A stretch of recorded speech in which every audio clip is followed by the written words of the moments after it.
Hey pros, so today I'm making my Orlando, Trinidadian, Jamaican, American, Floridian gumbo. You want to see how I did it? Stay tuned.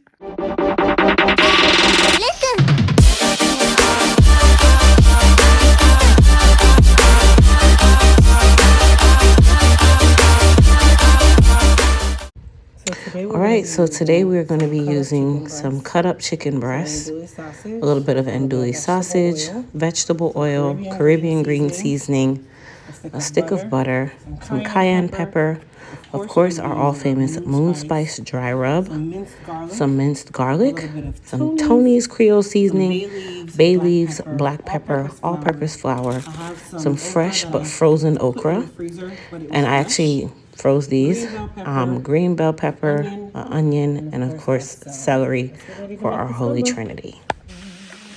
Now I started off by cleaning my chicken, which was already cleaned, and then I'm gonna go ahead and season my chicken. So I'm using my Tony's Creole seasoning. I'm also going to be using some black pepper, which you can use your crushed black pepper or just the one in the can. I actually keep both at home, but if you like it fresh cracked, go ahead and visit my Amazon store. That's where you can find the automatic crusher. That is some cayenne pepper for a little bit of spice. You can or cannot add spice. And then we're going to be adding our moon spice dry rub, which is available on my website at elitetotalbodycare.com. So once we season our chicken, I'm just going to use a spoon and mix this up. I also added a little bit of our Caribbean green seasoning. Now, you guys, I'm not from Louisiana. This is my version of gumbo. You are welcome to make it however you choose. This is just how I choose to make mine. And then, of course, we added some garlic. I like to buy garlic in the bottle already, like chopped and stuff. And then sometimes I'll buy it fresh and do it myself. But for the most part, I just get that at Sam's and just have it in the fridge. So I use the fork to mix it up. I did not want my hands to touch any meat today. I was not in a touching meat place. If my dad sees this video, he's going to say, Crystal, you're supposed to use your hand. It tenderizes the meat. Well, I wasn't tenderizing anything today, so I skipped it, Daddy. Sorry.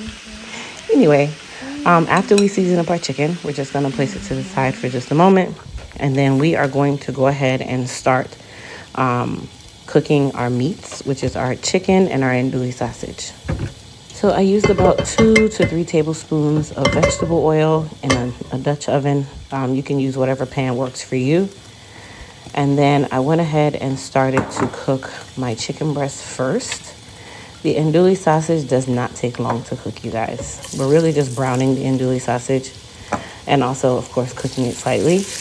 But the chicken breast is really what needs to definitely be cooked. So I just put it in the pan and allowed it to just kind of simmer on a medium-high heat. I wouldn't say simmer, but cook on a medium-high heat. And then from there, we added our andouille sausage with our chicken breast. Now, if you don't like andouille sausage, you don't have to put it in there. You can use whatever sausage you want. You can use shrimp. You can use crab meat. You can do a seafood gumbo. You can do whatever kind of gumbo you want. Today, I just chose to do a shrimp, chicken, and andouille sausage. But I'm going to be honest, use whatever you want, okay? There's no right or wrong way to do this. All right, so once my chicken was about halfway cooked, that's when I went ahead and threw in the andouille sausage in there. I actually used the whole pack. I got this from Publix. It had 4 sausage links in there, and then I just kind of sliced them and added them to the chicken. Now, remember, you guys, with gumbo, you are building flavor. No matter what you're doing, you're building flavor. Now, people who are from Louisiana, they're going to have a million different tips and tricks and ways to do this. But like I said, you guys, this is my recipe, how I'm doing it. You can call it a Jamaican Trini American gumbo from Florida. Yay! And then I just put my pot cover on to kind of sweat my chicken breast. Now, once I removed the chicken breast from the pan, I left the juices in the pan because now I'm going to go ahead and start creating my roux. I'm building my roux. So I went ahead and added some more oil to the pan.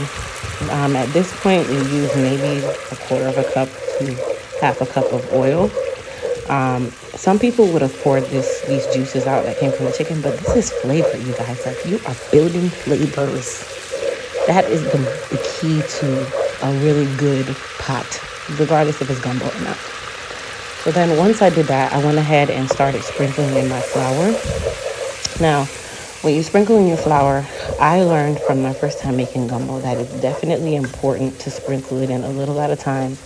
Don't dump it all in at once, because that's how you get clumpy, like clumps. And then as I was sprinkling it, if I noticed that I didn't have enough oil, I did add a little more oil to it, because remember, you are building a roux and you don't want it to burn. You don't want it to dry out. So that is one thing that I will say I learned from my first time making gumbo. Now, I'm not a gumbo pro, but it's definitely important to keep moving that spoon around, keep stirring that roux. As it darkens and as the color changes, you don't want to burn it. You don't want it to stick to the pan. And the roux is definitely super important, like super important to the taste of your gumbo. So that's something else that I learned from my first time making it. So this time I was not afraid to make my roux. Like the first time, it took me over an hour to make my roux because I had the stove so low. I was so afraid to burn it. This time around, it didn't take me an hour. It took me about 30 to 45 minutes. But some people are like, oh, it takes me 2 hours to make a roux. That's you. It didn't take me that long. I was not afraid to use the heat on my stove. Anyway, you guys, if you guys notice, I just kept stirring and stirring, because that is very important when you're making your roux. You don't want it to burn. You don't want it to stick to the bottom of your pan. And also make sure you get a lot of the edges to make sure that you're not caking that roux up on the edges of the pot either. And like every couple minutes, I would come back and stir just to kind of check the color of my roux. And like I said, you guys, I did add more oil because I wanted my roux to be a little more runny. And of course, when you're doing a roux, it can be thick, it can be thin. And then when I got done with all that flour, I didn't add any more flour. That was more than enough flour for what I was doing. And then I just gave my roux time to actually cook.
So after all of that, my roux is officially ready.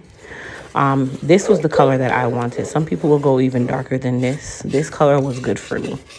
I didn't want it any darker. Now, your choice how you do it. But once I started to throw in my Holy Trinity, which the Holy Trinity is your bell peppers, celery, onions, all that stuff, it did get a little bit darker because remember, you start to saute all of those veggies in the roux. Well, the roux is oil, so it's going to saute. And then it did get a little bit darker, so that's another reason why I didn't allow it to continue, because this was as dark as I needed it to get. Now, at this point of the process, I like to use chicken stock. Some people like to make their stock. My first time doing it, I actually made my stock from my shrimp skins. This time around, I bought already peeled and deveined shrimp. I did it the cheating way. So I just used some chicken stock that was store-bought. And then I also cut up my fresh yet frozen okra. Okay, so I bought the okra fresh. I left it whole. I washed it, and then I put it in the deep freezer because I was using it to make steamed fish the other day, and I had some left over. So it worked out really good for me to use it with my gumbo, and it was still slightly frozen when I put it into the gumbo. So that kept it from sliming out. It was nice and firm. It still had texture to it. Nobody wants slimy okra in a gumbo.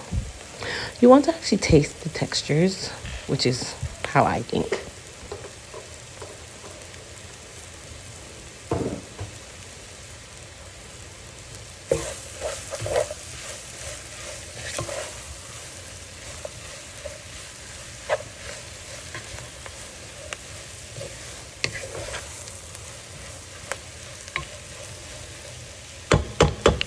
So now I'm going ahead and adding in my chicken stock, which I just kind of poured the chicken stock in the bowl that had all my seasonings and stuff from the chicken, just to kind of clean the bowl out of any flavors that were left behind. And then I just poured it into my pan or my pot and just stirred it around to allow this to start to simmer and thicken.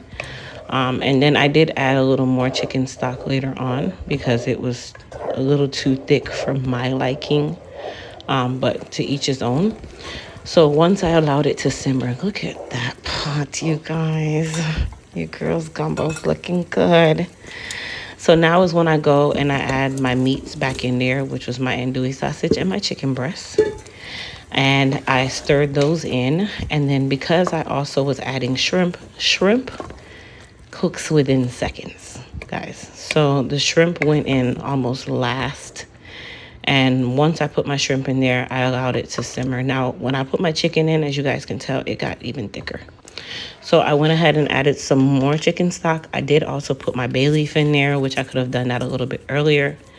And then I seasoned to taste at this point. I like to season my food. So you season yours the way you like. But I did add some more Creole seasoning and some more moon spice.